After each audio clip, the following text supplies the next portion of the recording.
Hello everyone, কেমন আছো তোমরা সবাই? আশা করি সবাই খুব ভালো আছো। আমিও ভালো আছি। আজকে আমি একটা ভিডিও নিয়ে আসলাম একটু অন্যরকম টপিক নিয়ে। আর দুর্গাপুজোর মাত্র 5 মাস বাকি। দুর্গাপুজো আসলেই তো আমরা বাঙালিরা সবসময় মেতে উঠি শপিংয়ে, খাওয়া দাওয়া, ঘোরা। পার সমাজের একটা শ্রেণী আছে যাদের কাছে এগুলো সব স্বপ্ন হয়ে থাকে। তারা নতুন জামা কাপড় পায় না, তারা ভালো খাবার পায় না। আবার আরেকটা সাইড আছে যারা এদেরকে হেল্প করতে চায়, পার সবাই সবসময় কোনো সোর্স পাওয়া যায় না।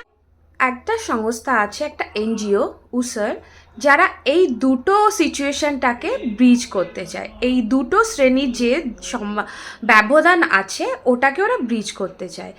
এই জন্যে উসার এনেছে 8,000 জামা কাপড়, যারা দুর্গাপুজোর সময় ওরা সমস্ত বাচ্চাদের হাতে তুলে দেবে, অরফানেজদের আর বৃদ্ধাশ্রমে দেবে, আর সেক্স ওয়ার্কার্সের বাচ্চাদেরকে দেবে। আর পুরুলিয়ার প্রত্যন্ত গ্রামে যেখানে কোনো সাপোর্ট পায় না বাচ্চারা, সেখানে স্কুলে গিয়েও এরা ওদেরকে জামা কাপড় ডোনেট করবে। দুর্গাপুজোর সময় তো ঘুরতে যাওয়া, প্যান্ডেল হপিং সবারই খুব পছন্দের। বাট অনেকে আছে সেই বাচ্চাগুলোর কপালে জোটে না। তো 200 বাচ্চাকে ওরা দুর্গাপুজোর প্যান্ডেল হপিং করাবে, আর 500 জনকে ওরা লাঞ্চ প্রোভাইড করবে।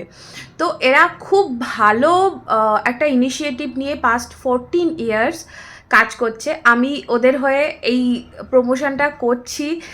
খুব ভালো লাগছে, কারণ মেবি আমার থেকে কিছু লোকের কাছে এই সংবাদটা পৌঁছালে ওরা আরও প্রচুর বাচ্চা, বৃদ্ধাশ্রম, সেক্স ওয়ার্কারদের বাচ্চাদের প্রচুর হেল্প হবে। তো আমি আমার স্ক্রিনের নাম্বারটা দিয়ে দিচ্ছি, ওখানে হোয়াটসঅ্যাপ করে তোমরা যদি পুজোর সময় কেউ হেল্প করতে চাও ওখানে করতে পারো। ভালো জিনিস করছে, যেটা অনেকের বাড়িতে বিয়ে হলে খাবার দাবার অনেক বেঁচে যায়। তো তোমরা যদি কেউ ওনাদের সাথে কন্ট্যাক্ট করো, হ্যাঁ, রাত 8:30টার আগে, তো বেঁচে যাওয়া সমস্ত খাবার ওরা নিয়ে গিয়ে গরিবদের মুখে তুলে দেবে। তো এই জন্যও তোমরা ওদের সাথে কন্ট্যাক্ট করতে পারো। আর আমি ডিসক্রিপশানে ওদের অ্যাড্রেস আর মেল আইডি দিয়ে দেবো। যাদের ইচ্ছা হবে ওদেরকে সাপোর্ট করতে পারো। ইন্ডিয়ার যে কোনো কর্নার থেকে ওদেরকে সাপোর্ট করতে পারো। আমিও আছি ওদের পাশে। হোপ তোমরাও ওদের পাশে থাকবে। Thank you so much.